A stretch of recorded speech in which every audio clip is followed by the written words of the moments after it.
ఏమండో తమరు కొంచెం ఇటు తిరుగుతారా? ఏ కడుపులో మండిందా? లేదు, మీతో పాటు టేబుల్ తింటుంది. అది హీరోయిన్ లా ఉంటే సియానో సిమ్రానో చూద్దామని. ఏదో ఒక యాలే కానీ అయినా పెద్దవాళ్ళు ముందు పెట్టుకుని మీరు రాసలేదేంటి? అంతేనా ఆంటీ? మా వాళ్ళ లీలలు చిన్నప్పటి నుంచి చూస్తున్నానులే తల్లి. ఇందాక నీ లీలలే చూడలాగా చచ్చావనుకో. లేలా ఎప్పుడు ఇందాక మీరు కూడా అక్కడే ఉన్నారు. ఆ కార్ ఇంజనీర్ తో ఆ ఇక్కలు పక్కపక్కలు. మిమ్మల్ని తప్పు పడుతున్నానని కాదు. అవునమ్మా, నువ్వేం మాట్లాడేవో నాకు అసలు వినిపించలేదు. మా రాముడికి ఎక్కడ కోపం వస్తుందో అని నేను హడలు చచ్చాను. కోపమా? నాకా? అసలు మీకు అటువంటి భయాలేం అక్కర్లేదండి. మా ఇద్దరి మధ్య చాలా అండర్స్టాండింగ్ ఉంది. యాండి యాండి అసలు ఎంత హ్యాండ్సమ్ గా ఉన్నాడో. మిమ్మల్ని కాదు, అదిగోండి ఆ వెయిటర్ ని ఒకసారి పిలవరా ప్లీజ్ అండి. ప్లీజ్ ఇంకేదైనా ఆర్డర్ చేద్దామండి. నాకు సరిపోయింది, నీకొద్దు. మీకు కాదు, అత్తయ్య వాళ్ళకి. మాకొద్దు, ఇంకెక్కడికైనా వెళదాం పదండి. అక్కడ అమ్మాయిలు ఉంటారా? చచ్చినా ఉండరు. అయితే అబ్బాయిలు ఎవ్వరు ఉండరు. అంత కాడికి ఎందుకు వెళ్ళడం? ప్రభా, చూడు నా జుట్టు ఎలా చెరిగిపోయిందో. నీకైతే చక్కగా హెల్మెట్ ఉంది. నీ జుట్టు చెరిగిపోయినా నువ్వు అందంగానే ఉంటావు. నువ్వు పొగడ్తలు మొదలు పెడితే 2 పేజీలు సీన్ అవుతుంది. ఓ ప్రభాకర్, మీరా? నా వెనక ఎవరున్నారో చూడండి. హాయ్ ప్రియా, బాగున్నావా? బాగున్నాను. ఇద్దరు పెళ్లి కార్డులు ఇవ్వడానికి వచ్చారా? రండి. కమ్. ఏంటి ఈ వంకతో ఇద్దరు రోడ్ మీద షికారులు చేస్తున్నారా? ఏమో ప్రియా, బండి స్పీడ్ గా డ్రైవ్ చేసి సడన్ బ్రేక్ లేసి ఏడిపిస్తున్నాడా? ఏమండి, మీ ఫ్రెండ్ ప్రభాకర్ వచ్చారు, కూర్చోండి. Thank you. ప్రభాక్. ఓ హాయ్ కొత్త పెళ్లి కొడుక. పెళ్లి కూతురుతో వచ్చావా? అవును. బాగుంది కదా. నీకు ఇంకా పరిచయం చేయలేదు కదా, పేరు Priya. Priya, very good name. Radha, ప్రపంచంలో తనకు నచ్చిన అమ్మాయిని ముద్దుగా వెలుచుకునే పేరు ప్రియా.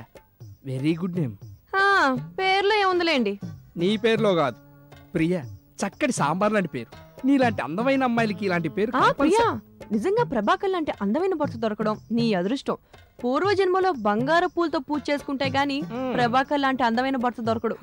ఇదిగో, లేకపోతే నాలాగా ఇలాంటి జిడ్డు మొహాలతో అడ్జస్ట్ అవ్వడమే. మీరు నన్ను మరీ పొగిడేస్తున్నారండి. అయ్యో భలే వారే ప్రభాకర్ గారు, మిమ్మల్ని మరీ ఎక్కువగా పొగిడేస్తే ప్రియా ఊరుకుంటుందా ఏంటి? అందుకే సగం ఎడిట్ చేసి మరీ మాట్లాడా కాదండి.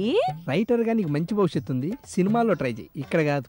చూడు ప్రియా, ఇప్పుడు మా ఆవిడ చెప్పినవన్నీ శ్రీలింగంలోకి మార్చేయి, నీకు కరెక్ట్ గా సూట్ అవుతాయి. అలా చూస్తావేంటి? నువ్వు సిగ్గుపడాలి. ఏంటో మీ ఇద్దరు కలిసి మా ఇద్దరిని మోసేస్తున్నారు. నాకు చాలా ఎంబరేజింగ్ గా ఉంది. వెడ్డింగ్ కార్డ్ ఇచ్చే ప్రభా, మనం వెళ్ళిపోదాం. ఓకే, మీరు తప్పకుండా మా పెళ్లికి రావాలి. ప్రియ పెళ్లి నేను మిస్ సండేనా? అయ్య బాబోయ్, ఆ రోజు నాకు సెలవు రోజు. నిన్ను పెళ్లి కూతురికి మిస్ అవుతాను అనుకుంటున్నావా? చూడాల్సిందే. నేను కూడా తప్పకుండా వస్తాను ప్రభాకర్ గారు, ఎందుకంటే మిమ్మల్ని పెళ్లి సూట్ లో చూడాలని నాకు కూడా చాలా కోరికగా ఉంది. పెళ్లి సూట్ మీకు తప్పకుండా సూట్ అవుతుందండి, అందులోనూ మీరు చాలా అందంగా ఉంటారు కదా. ఇక మేము బయలుదేరుతామండి. వస్తాంరా. అలాగే, నేను గేటు దాకా పంపించి వస్తా ప్రియని. కుళ్ళిపోతా. బుర్ర తినేశారు. అవును ప్రియా, తినేశారు. ఓ నాయనో, వీళ్ళేం కపుల్స్ అండి బాబు. వీళ్ళు నిజంగానే భార్యాభర్తలేనా? భార్య ముందు పరాయి ఆడదాన్ని అలా ఊరికే పొగుడుతుంటే నా ఒళ్ళంతా కంపరం ఎత్తిపోయిందనుకోండి. అది కంపరం కాదు, నీకు అసూయ. చాలే పద. చూసారా వాళ్ళు మాట్లాడుకున్న మాటలు విన్నారా? ఏం విన్నాను, ఏం వినలేదు. వింటే అసలు ఏమనాలో ఏమనకూడదో నాకెలా తెలుస్తుంది? మీకు చెప్పాను చూడండి, నాది బుద్ధి తక్కువ. ఇప్పుడు నేను ఏమన్నానని అలా తిడుతున్నా? ఏమీ అనలేదు, పదండి. పదా. రాధా, రాధా. అబ్బబ్బా, వస్తున్నానండి. లీలే అకౌంటెంట్ గా, సంజయ్ టైపిస్ట్ గా, సురేఖ వాణి యాంకర్ గా ఉన్న మా ఆఫీస్కి వెళ్తున్నాను. బాయ్. ఆ ఫైల్స్ పట్టుకున్న చేత్తోనే కాస్త నెమలిపించము, పిల్లన్ బ్రో కూడా పట్టుకెళ్ళండి. కొంచెం క్లారిటీ ఇస్తావా? అబ్బే ఏం లేదు, కృష్ణులు లోటు తీరుస్తున్నారు కదా అందుకని. జోకావా? కాదు, ప్రాక్టికాలిటీ, అడ్జస్ట్మెంటాలిటీ, మేరా అండర్స్టాండింగ్ का कैपेसिटी है. మేరా భారత్ మహాన్, దిల్ జుకే సనం, దిల్వానా దుల్హనియా లే జాయేంగే. ఇవన్నీ ఏంటి? నాకు హిందీ వచ్చని చెప్తాను. బాయ్. యావండి, మీరు రాజాలా బ్రతకాలండి, రాజాలా బ్రతకాలి. Thank you Radha, thank you. కానీ పుల్రాజులా మార్కండి. ఛీ, నువ్వు ముక్కు చీదినప్పుడు అనుకున్నాను ఇలాంటి సచ్చు జోకే వేస్తావని. నువ్వు లోనికి వెళ్ళి గోకో. చెప్పాను, మీ ఏంటి ఇష్టం. గోకోనా? రాధా, నీకో విషయం చెప్పాలమ్మా. ఈ విషయం కూడా నీ మంచి కోసమే చెప్తున్నాను, అర్థం చేసుకో.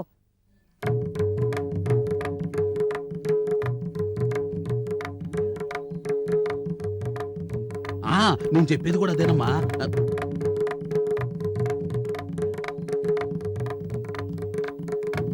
ఇప్పుడు నేను ఏమన్నానని అలా తిడుతున్నావు? సారీ అత్తయ్య గారు, మా ఆయన గురించి మీకు కొన్ని నిజాలు చెప్పాలి. మీరు అనుకుంటున్నట్టు మీ రాముడు కాదు, కృష్ణుడు. అంటే మా వాడు డబుల్ పుటోనా? మరి రాముడేడి? సీరియస్ గా చెప్పేటప్పుడు జోకులొద్దు. ఆ, మా పెళ్ళైన కొత్తలో ఏం జరిగిందంటే మధ్యలో ఆపేసేమిటమ్మా? Flash back. ఎక్కడ చూడాలి? అక్కడ చూడాలి. ఎక్కడా? అక్కడ ఆ పాలకూర ఎంత? రూపాయికి 2 కట్టలండి. ఈ పచ్చిమిరపకాయ 3 రూపాయలండి. ఆలుగడ్డ 4 రూపాయలండి. అన్ని దూరం నుంచి 3 అండి 4 అండి అని చెప్తా దగ్గర. వంకాయలు ఎలాగా? 5 రూపాయలండి. ఈ దొండకాయలు ఎలాగా? 3 రూపాయలండి. ఈ టమాటా చూసావా నీ బుగ్గలు ఎలా మిలమిలాడుతున్నావు? ఇవేలాగా? 20 రూపాయలండి. అన్ని రేట్లు తక్కువే. ఇది మా ఆయన ఫిక్స్ చేశాడండి. వాడేడి? జైలుకి వెళ్ళాడండి. ఏమి రోగం? ఒకడు మీలాగా సరసాలు ఆడుతుంటే ఒక పోటు పొడిచి జైలుకి వెళ్ళాడు. ఎప్పుడు రిలీజ్ అవుతాడు? రేపు వచ్చి ఎల్లుండి జైలుకి వెళ్తాడండి. ఎల్లుండి వెళ్ళటం ఎందుకు? మిమ్మల్ని పొడవాలి కదండి. అయ్ బాబాయ్! ఆ తర్వాత ఆ కూరగాయలమ్మాయి వాళ్ళ సైన్యంతో వచ్చి చేసిన ఫైటింగ్తో వీధి వాడ ఏకమయ్యారు. మేం వీధి మారిపోయాం కానీ ఆయన బుద్ధి మాత్రం మారలేదు. ఇంకోసారి నేను ఏదో చెప్పబోతుంటే మళ్ళీ ఆపేవేంటమ్మా? మళ్ళీ ఫ్లాష్ బ్యాక్. ఎస్, నా ఇష్టం వచ్చినట్టు చేస్తాను. నా పద్ధతి నీకు నచ్చపోతే చెప్పు, మ్యూచువల్ అండర్స్టాండింగ్ మీద డైవర్స్ తీసుకుందాం. డైవర్సా? కొన్ని ఏరియాల్లో దీన్ని విడాకులు కూడా అంటారు. ఓకేనా? అది చాలా చిన్న విషయం అండి. కేవలం 2 సంతకాలతో నా గొడవకు మీకు ఫుల్ స్టాప్ పడిపోతుంది. కానీ సీరియస్ గా ఒక విషయం అడుగుతాను, నిజం చెప్తారా? అబద్ధం చెప్పడం నా వల్ల కాదు. మీలా బజార్లో ప్రతి మగాడిని కన్నెత్తి చూశాననుకోండి, మీరు ఊరుకుంటారా? మీరు తట్టుకోగలుగుతారా? మీ గుండెల మీద చేసుకొని చెప్పండి. దీని గుండెల మీద చేసుకోవాల్సినంత అవసరం లేదు. నీ ఇష్టం వచ్చినట్టు వదిలి, నీ ఇష్టం వచ్చినట్టు చెయ్యి. నాది చాలా పెద్ద విశాల హృదయం. ఇదే మీ ఫైనల్ డైలాగా? మళ్ళీ రిపీట్ చేయడం నాకు అలవాట్లేదు. ఓకేనా? బాయ్. ఊరుకోమ్మా, నీ బాధ నాకు తెలిసింది. వాణ్ణి మార్చడానికి నువ్వెన్ని ఇబ్బందులు పడుతున్నావో అది అర్థమైంది. మాలాంటి వాళ్ళ నోట్లో చులకనైపోవడానికి కూడా నువ్వు సాహసించావు. ఆ విషయం నాకు ఇప్పుడే అర్థమైంది తల్లి. మరే నీ గురించి మీ అత్తయ్య అంత అపార్థం చేసుకుంది. నేనేమనంటే బాగుండదని ఊరుకున్నాను. ఇప్పుడు నేనేమన్నానని? ఈ ఊరంతా ఏమనుకున్నా పర్వాలేదు, నా భర్తని నా కాపురాన్ని కాపాడుకోవడమే నా బాధ్యత అనుకున్నాను. ఊరుకోమ్మా, మంచి కామెడీ కథలాగా ఉన్న నీ జీవితంలో పన్నీరే గాని కన్నీరు ఉండకూడదు. వాడు రాని ఓ క్లాస్ బిగుతాను. నువ్వు క్లాస్ బిగితే నేను క్లాసు మాసు 2 కలిపి బిగుతాను. రాని వేధమని. అయ్యా బాబా, అబ్బో అమ్మా, ఎవరమ్మా లోనా? అయ్యా అబ్బో, అయ్యో అయ్యో అయ్యో అయ్యో, నాకు దెబ్బ తగిలితే నువ్వు రియాక్షన్ చేస్తావేందమ్మా? అబ్బో, అయ్యా! ఒళ్ళంతా ఈ దెబ్బలేమిట్రా? ఏమైందిరా? బండి మీద స్పీడ్ వస్తుంటే ఉమెన్స్ హాస్టల్ దగ్గర స్కిడ్ అయిపడ్డా. అబ్బా! అవునరా అబ్బాయ్, ఇవి యాక్సిడెంట్ లో తగిలిన దెబ్బలాలేవే, ఏదో ఇన్సిడెంట్ లో తగిలిన దెబ్బలాగున్నా. నిన్ను పిన్నిదన్నా. అసలు యాక్సిడెంట్ ఎక్కడైందండి? ఉమెన్స్ కాలేజ్ దగ్గర, ఉమెన్స్ హాస్టల్ దగ్గర. అబ్బబ్బబ్బా, ఎక్కడైతే ఏమిటి అమ్మాయి, యాక్సిడెంట్ యాక్సిడెంటే. ఒళ్ళంతా హూనం అయిపోయింది పాపం బిడ్డకి. అయ్యో, యాక్సిడెంటో ఇన్సిడెంటో తెలియక పాపం వీళ్ళు చాలా కంగారు పడిపోతున్నారు. అసలు ఏం జరిగిందో నిజం చెప్పొచ్చుగా. అబ్బో, అబ్బో, అబ్బా! Hello, hi Teja. అయ్యో అవునా, నాకు తెలియదు కదా నువ్వు అప్పుడే వచ్చేస్తావని. ఏం చేద్దాం చెప్పు? ఏ మూవీకి వెళ్దాం? నీ ఇష్టం. నువ్వు వస్తానంటే నేను వద్దంటానా? వావ్, సూపర్ మూవీ, తప్పకుండా వెళ్దాం. అరగంట నుంచి వెయిట్ చేస్తున్నావా? Oh I'm very sorry. నేను వచ్చేస్తున్నాను. Okay bye. అత్తయ్య గారు, తేజ ఫోన్ చేశారు, నా గురించి అరగంట నుంచి వెయిట్ చేస్తానంట. ఈ సంగతి మీరు చూసుకోండి, నేను వెళ్ళొస్తాను. ఇదేమిటమ్మాయి, వాడో పక్క దెబ్బలతో బాధపడుతూ ఉంటే అసలేమి పట్టినట్టు నువ్వు వెళ్ళిపోతావే? అయ్యో అత్తయ్య గారు, ఇప్పుడు నేను అక్కడికి వెళ్ళలేదనుకోండి, ఆ తేజ కన్నా ఎక్కువగా ముందు ఈయనే బాధపడతారు. ఈయనది చాలా విశాల హృదయం అత్తయ్య గారు, ఈయన సంగతి మీకు తెలీదు. ఇప్పుడు నేను అక్కడికి వెళ్ళలేదనుకోండి, ఈయన చాలా బాధపడతారు. అదీ కాక ఈయన గురించి నా పనులన్నీ మానుకోవటం ఈయనకు అస్సలు ఇష్టం ఉండదు కదండి.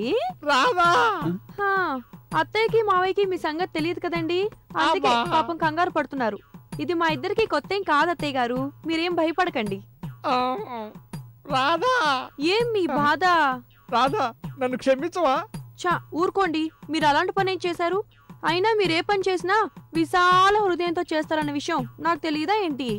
రాదా వద్దు రాదా, వద్దు. ఈ చచ్చిన పావుని ఇంకా చంపొద్దు రాదా. నాకు బుద్ధొచ్చింది. ఇంకా ఎందుకు రాదా నన్ను దెప్పి పొడుస్తావు? డైలాగ్ నాది కదా, ఇదే కదండి మీరు చెప్పాలనుకున్నది. మరి చెప్పాలి కదా. ఏం వద్దులేండి, మీకు మీ మనసుకి రిలైజేషన్ వస్తే నాకు అంతే చాలు. అయినా మీరు నాతో చెప్పించుకున్నది చిన్నపిల్లలేం సరే. కాదుగా. ఆ? హలో తేజ, నేను రావట్లేదు. ఆ? నా మనసు మార్చుకున్నానని చెప్తున్నానుగా. ప్లీజ్ నేను చెప్పేది విను. ఏరా ఆ? సచ్చినాడా అంట విధవా. అసలు ఏమనుకుంటున్నారా నువ్వు? నీ బతుకు చెడ. అసలు బుద్ధి ఉందరా నీకు? ఈ టైంలో ఫోన్ చేస్తావరా? తప్పైంది రాదా. దగ్గరకు వచ్చేసి చంపేస్తా నిన్ను. పెట్టే. పాపం వాడు ఇప్పుడు ఏమన్నాడని? అసలు మీరేమిటి వాణి సమర్థించుకొస్తారేమిటి? అసలు బుద్ధి ఉందా మీకు? ఏమనుకుంటున్నారు మీరు? అసలు ఎవడండి వాడు? వాణి సమర్థిస్తారేమిటి? అబ్బబ్బబ్బబ్బబ్బా, ఇప్పుడు నేను ఏమన్నానని అలా తిడుతున్నావు? అసలు నేను మిమ్మల్ని ఏమన్నానని? మేమంటాం ఏమని? ఏమని? శుభం.